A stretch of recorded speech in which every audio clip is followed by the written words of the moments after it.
Good morning student. இன்னைக்கு என்ன bank reconciliation statementல 6th one பார்க்க போறோம். Preparing bank reconciliation statement from the following data and find out the balance as per the cash book 31st March 2018. Okay.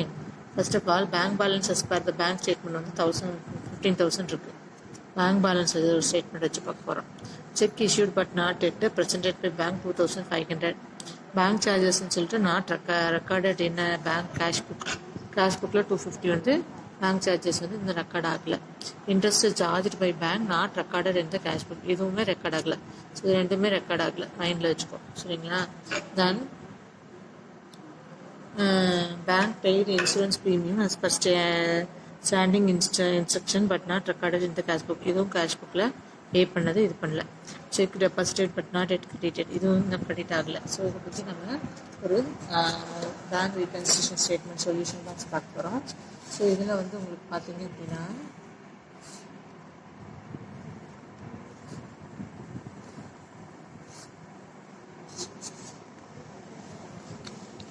Bank reconciliation statement as and 31st மார்ச்சில் bank balance as பேர் சொல்லிட்டு 15,000 போட்டுக்கிறோம்.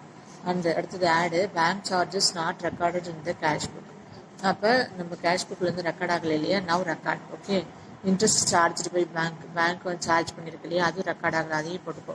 Insurance premium பே பண்ணியிருக்கு, so அதையும் add பண்ணிக்கோ. Check deposit but not yet credited, அதையும் add பண்ணிக்கோ. So இந்த 4 விஷயத்தையும் ஆட் பண்ணால் நமக்கு 1950 வருது. ஸோ இந்த 1950ல் ஓவராலாக 16,950 வருது. சரிங்களா? நெக்ஸ்ட்டு வந்து பார்த்தீங்க அப்படின்னா லெஸ் பண்ணணும்.